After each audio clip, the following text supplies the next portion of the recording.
रातों में चांदनी रात सबसे अनोखी होती है, जो सबसे अलग होती है। जी हाँ, जब दो जोड़े शादी के बंधन में बंधते हैं तो उनकी ज़िंदगी की नई शुरुआत जिस रात से होती है वही सुहाग रात होती है। क्या कभी किसी की ज़िंदगी की सुहाग रात आखिरी रात होती है? ऐसे ही एक कहानी उन दिनों की है जब भारत देश विशाल गौरवशाली विशाल के विकास के चरम पर चल रहा था। बड़े बड़े शक्तिशाली राजा राजकुमार अपने राज्य विस्तार के लिए दूसरे प्रदेश पर चढ़ाई करते, हमला करते, साथ ही अपनी प्रजा में खुशहाली बनाए रखने के लिए प्रजा की आर्थिक संकटों में मदद करते ताकि प्रजा हमेशा खुशहाल रहे। पथरीली पहाड़ियों, झाड़ियाँ, बड़े बड़े वृक्ष, उनमें खतरनाक जानवर कई दिनों से भूखे छटपटा रहे थे। उन्हीं पहाड़ियों के बीच में एक नदी, जिस नदी में बड़े बड़े मगरमच्छ, खतरनाक जलीय जीव, साथ ही मछलियाँ जो अपने भोजन के इंतजार में आस लगाए बैठे हुए थे। उन्हीं नदी के बीच में एक बड़ा महल, नदी के बीच में यह महल बहुत सुंदर दिख रहा था।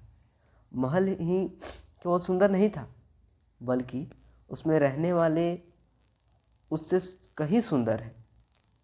यह एक ऐसा महल है जिसने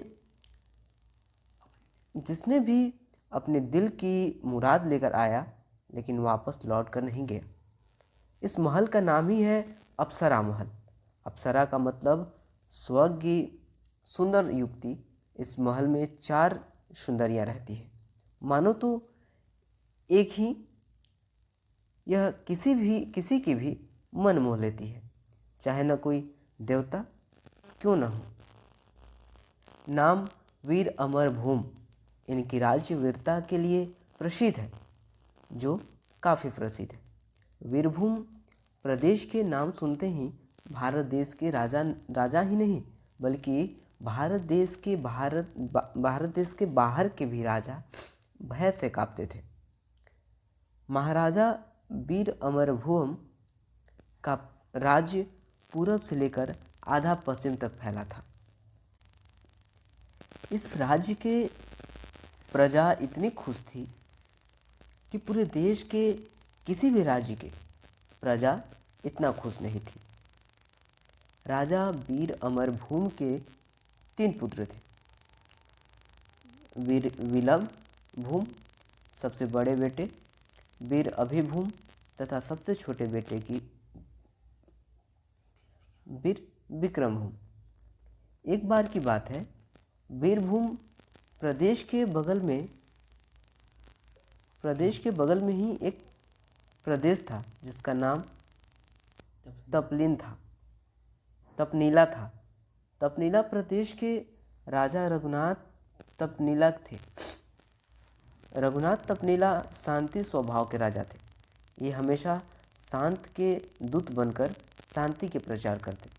बहुत समय पहले रघुनाथ तपनीला की बेटी, जिसका नाम मोहिनी था, जिसे राजा ने 16 बेनी मेले में खो दिया। 16 बेनी जो 16 साल पर एक बार लगता है। राजा रघुनाथ बेटी के खोने के बाद अक्सर दुखी ही रहा करते थे। राजा रघुनाथ तपनीला का एक बेटा है जिसका नाम अनुजा तपनीला है। 16 साल बाद राज्य स्वयंवर चल रहा था।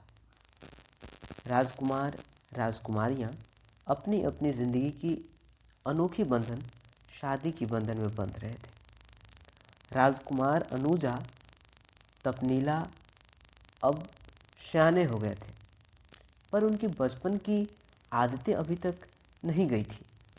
वे अपनी जिद को पूरा करने में कोई कसर नहीं छोड़ते। वे अब भी नटखट थे। उनका ख्वाहिश था कि वह ऐसी युक्ति से शादी करें जो बहुत सुंदर हो। राजा रघुनाथ तपनीला ने बहुत सारे राजकुमारियों के फ़ोटो मंगवाए, लेकिन उनकी दिल को किसी के फ़ोटो ने नहीं लुभा पाई। वे राज स्वयंवर में जाते पर राजकुमारियों को देखकर ही लौट जाते। एक दिन राजकुमार राज्य पाठशाला में कुछ पुस्तकें ढूंढ रहे थे। तभी उनके हाथ से टकराकर एक बहुत पुरानी किताब जमीन पर गिर पड़ा। किताब के पन्ने जमीन पर बिखर गए। राजकुमार ने किताब को उठाया और पन्ने को लगाने लगे। तभी उनकी नज़र किताब के ऊपर पड़ी तो लिखा था, सुंदरियों का प्रदेश। यह पुस्तक स्वयं उनके परदादा भूमतपनीला के द्वारा लिखी हुई थी। अपने दादाजी की लिखी हुई किताब देखकर उन्हें पढ़ने की इच्छा हुई। किताब को लेकर वे अपनी शयन कक्ष में चले आए ताकि पढ़ते समय उन्हें कोई डिस्टर्ब न करे। किताब को लेकर राजकुमार राजशाही टेबल पर बैठ गए।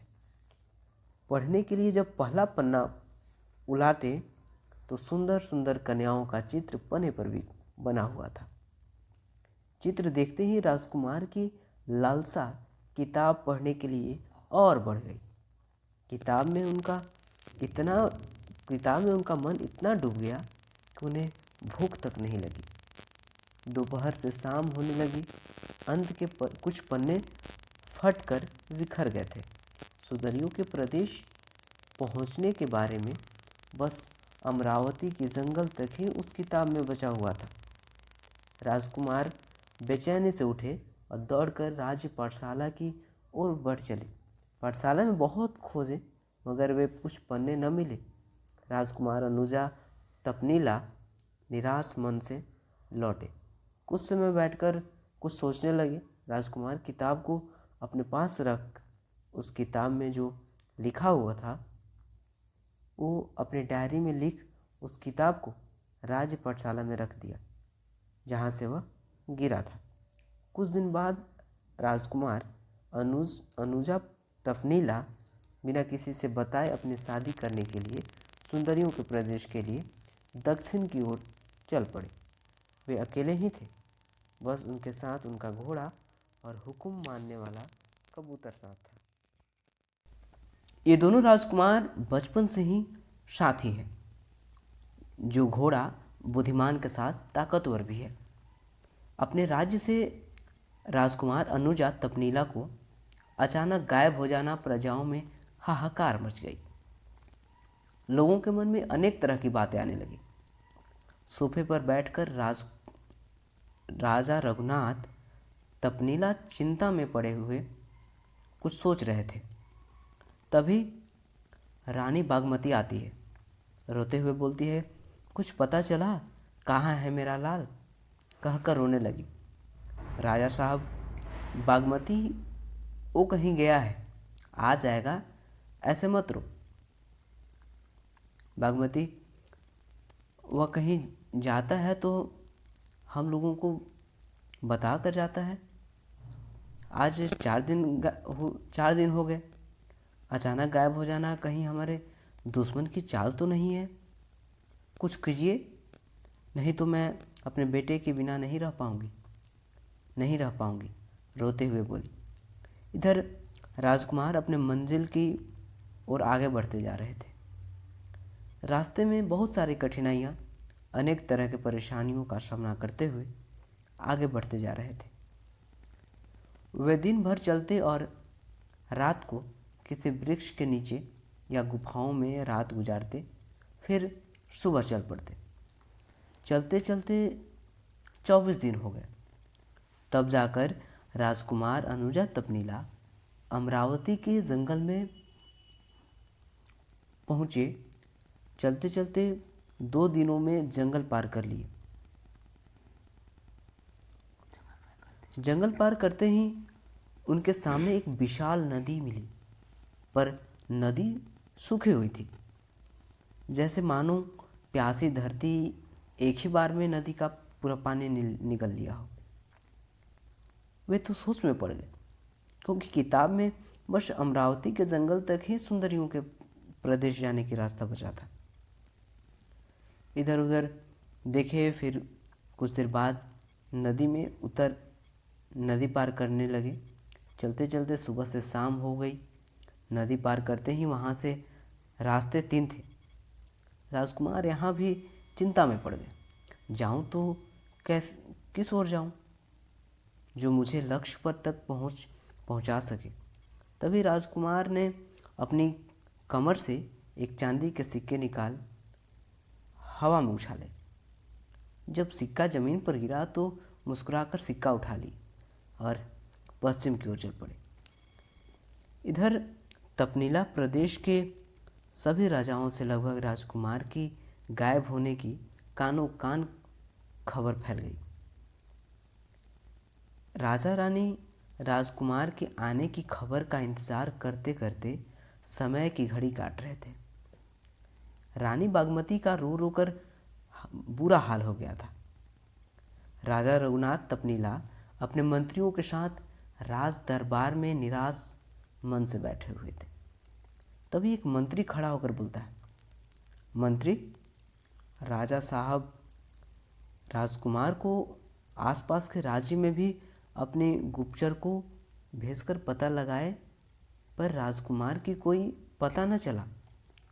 दूसरा मंत्री बोलता है, राजा साहब अपने राज्य में भी बहुत खोजे मगर राजकुमार नहीं मिले, पता नहीं चलता वे कहाँ हैं और किस हालत में होंगे। सेनापति,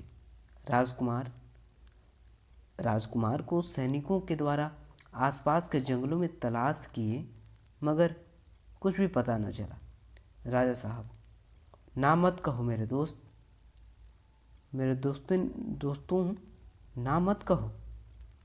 ना शब्द सुनकर मेरे दिल पर खंजर के बाण सा लगता है। उदास मन से बोलते हैं, मुंशी, राजा साहब, क्या मैं अपनी एक राय रख सकता हूँ? राजा साहब, क्यों नहीं? मुंशी, राजा साहब, क्यों ना हम अपने श्रेष्ठ सैनिकों की एक टुकड़ी तैयार करें और उसके साथ हमारे बुद्धिजीवी मंत्रीगण भी शामिल हो जाए, तो हमारे राजकुमार की खोज आसानी हो सकता है। राजा साहब, कुछ भी करो मगर हमारा बेटा हमें चाहिए। राजा साहब ने सेनापति को आदेश दी कि होनहार सैनिकों की एक टुकड़ी तैयार करे और उसमें कुछ बुद्धिजीवी मंत्रियों को भी शामिल करे। जोर शोर से राजकुमार अनुजा तपनीला की खोज पर निकलने के लिए तैयारियां होने लगी। पश्चिम की ओर इधर चलते चलते राजकुमार अनुजा तपनीला को 16 दिन बीत गए। तब जाकर राजकुमार पहाड़ों के बीचों बीच जा पहुँचे। ऊंचे ऊंचे पहाड़ों से पानी गिर रहा था, मानो आसमान से दूध की नदी पहाड़ों की चोटियों पेड़ पौधों की अपनी अमृत दूध समान पानी से नहलाते हुए नीचे आ रही हो। ऐसा ही प्रतीत हो रहा था। जहाँ झरना गिर रहा था वहाँ पानी ने अपनी विशालतम जनसंख्या से अपनी सुंदर घर बसाया हुआ था। रंग बिरंगे फूलों मानो पानी से गुटुरगु बातें कर रही हो। भौरों फूलों पर जाकर अपनी भोजन चुरा रहे थे। पक्षियों की झुंड किसी की आने के इंतज़ार में गीत गा रही थी। जल के अंदर मछलियाँ अपनी अपनी बुलबुले से अपना उपस्थिति का परिचय दे रही थी। पानी के अंदर मेढक की झुंडों अपनी टरटर की आवाज़ों से इस परिवेश में चार चांद लगा रहे थे। ठंडी एवं मस्तानी हवाएं बह रही थी। शाम होने वाला था। सूर्य अपनी ललिमा किरणों को 10 दिशाओं में बटोर रहे थे। इस दृश्य को देखकर राजकुमार अनुजा तपनीला के आंखें फटी की फटी रह गई। इतना सुंदर नज़ारा अब तक कभी नहीं देखा था। झरने के किनारे उन्होंने अपनी रात बिताने की सोच में वे विशाल गुल्लर के पेड़ के नीचे अपनी आसन गाड़ दी और घोड़े को चरने के लिए छोड़ दी। अपने भोजन के लिए फल फल मूल की व्यवस्था करने लगे। थोड़ी देर में अंधेरा छाने लगी। रात में राजकुमार भोजन करके सो गए। धीरे धीरे रात बीत रही थी। प्रातः 4 बजे का लगभग समय हो रहा था। तभी अचानक घोड़ा हिनहिनाने लगा। झट से राजकुमार अनुजा पत्नीला की नींद टूट गई। झटपट म्यान से तलवार निकाल लिए। वातावरण शांत था। तभी अचानक राजकुमार की कानों में मधुर गीत सुनाई पड़ी। गीत था, कितने दिनों से तड़पी मैं, कितने दिनों से दहकी मैं, कब आओगे मेरे पास राजकुमार, ले जा रहे मुझे रनिया बना, ले जा रहे मुझे रनिया बना। गाना सुनते ही राजकुमार इधर उधर देखने लगे। तभी उनकी नज़र जहाँ पानी गिर रहा था, झरने के पास जा पहुंची। एक सुंदरी अपनी आधी कपड़े में स्नान कर रही थी।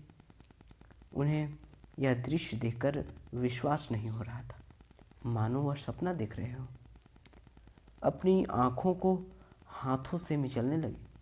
आँख खोले तो फिर वही दृश्य, वही कन्या, इतने सुंदर कि मानो उसके पैर की उंगलियों को छूकर पानी धन्य हो जाता होगा।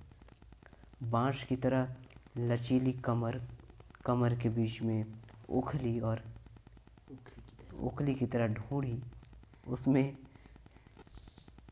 लगा हीरे के नग वाला जेवर, मानो कोई इच्छाधारी नाग अपना नागमणि ढोड़ी पर छोड़ दिया हो।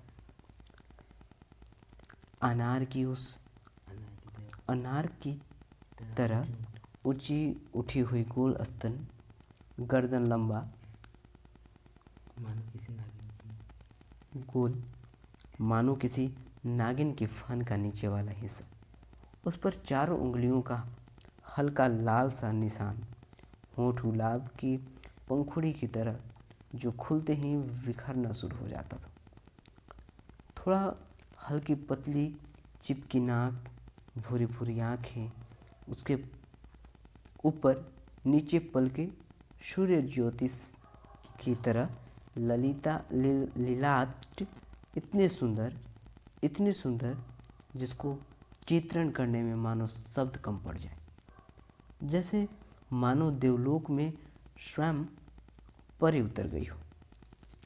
राजकुमार अनुजा पत्नीला सुंदरी को देखते ही नेत्र इंद्री का शिकार हो गए। रूप विषय प्रायः नेत्र इंद्री से प्रभाव करता है, जिसका विशेष दबाव पतंग कीट पर होता है, जो दीपक मोमबत्ती पर रूप विकार से प्रभावित होकर उसे प्राप्त करने के उद्देश्य से जल मरता है, जो उसके बस की बात नहीं है। वह नेत्र इंद्री का शिकार हो जाता है। राजकुमार मन ही मन अपना मानने लगे। प्रेम की घाड़ा उनके दिल में फूट पड़ी। भगवान को बार बार प्रणाम करने लगे। वो कहने लगे, हे देव, हे प्रभु, तूने मेरे मन की बात जान ली। जैसा मैंने चाहा वैसा ही तूने मेरे सामने दे दिया। राजकुमार अनुजा पत्नीला सुंदरी के पास जाना चाहा। पैर आगे बढ़ाए ही तभी घोड़े ने उनका हाथ पकड़ लिया। इधर नज़र हटते ही अचानक सुंदरी गायब हो गई। भोर का समय था, इतना साफ नहीं दिख रहा था। घोड़े के इस हरकत से राजकुमार गुस्सा हो उठे, घोड़े को मारने लगे। कुछ देर बाद शांत होकर घोड़े से कुछ दूर पर बैठ गए। बेचारा कबूतर राजकुमार और घोड़े का बार बार मुंह ताक रहा था। बेचारा घोड़ा रोने लगा। अपनी अनमोल मोतीमयी आंसू जमीन पर गिराने लगा। मन ही मन कहने लगा, इसमें मेरी क्या गलती है? मैंने तो जल्दबाजी करने से रोका ताकि उनको कोई परेशानी ना हो। कुछ समय बाद राजकुमार अनुजा पत्नीला के पास घोड़ा आकर अपना हाथ घोड़े की गर्दन पर सहलाने लगे, चूमने लगे। घोड़ा मुस्कुराने लगा। राजकुमार के मुस्कुराने से ये सब देख कबूतर अपना पंख फड़फड़ा कर उछलने लगा। सुबह हो चली थी। सूर्यदेव अपना रथ लेकर अपनी महल से निकल रहे थे। चिड़िया चहचहा रही थी। वातावरण एकदम सुंदर था। अनुजा पत्नीला को अपनी मम्मी पापा और राज्य की याद सताने लगी। तो इतने ही दिन राज महल से निकलते ही हुए हो गए थे। राजकुमार ने अपने थैली से शाही की डिब्बी और मोर की पंखुड़ी निकाली और अपने राज्य के लिए पत्र लिखने लगे। पत्र में क्या लिखा उन्होंने? जय हो तपनीला प्रदेश, जय हो। तपनीला प्रदेश के राजा रघुनाथ तपनीला एवं पूज्य पिताजी को सादर प्रणाम, साथ ही माता जी को भी सादर प्रणाम। मेरी याद आपको बहुत सताती होगी, न जो मैंने आपको कहीं कहे बिना निकल पड़ा। दक्षिण के जंगल की ओर आया हूँ। अमरावती के जंगलों से होते हुए जो राज्य से लगभग हजारों कोस दूर है, सुंदरी की तलाश में निकला हूँ। इसकी पता राज्य के पुस्तकालय में आपके अपने दादा यानी मेरे परदादा जी श्री भ्रूम पत्नीला जी की लिखी हुई पुस्तक सुंदरियों के प्रदेश से जानकारी मिली। मेरी तलाश लगभग खत्म होने वाली है। जो हुआ वो सारी बातें पत्र में लिख दी। आपका विश्वासजनक बेटा, तपनीला प्रदेश के राजकुमार अनुजा तपनीला। तो दोस्तों, आपको ये कहानी अगर अच्छी लगी हो, पसंद आया हो, तो आप मेरे चैनल को लाइक करें, शेयर करें और सब्सक्राइब करें। और अगर आपको अगले का एपिसोड देखना हो या फिर जो कुछ भी इस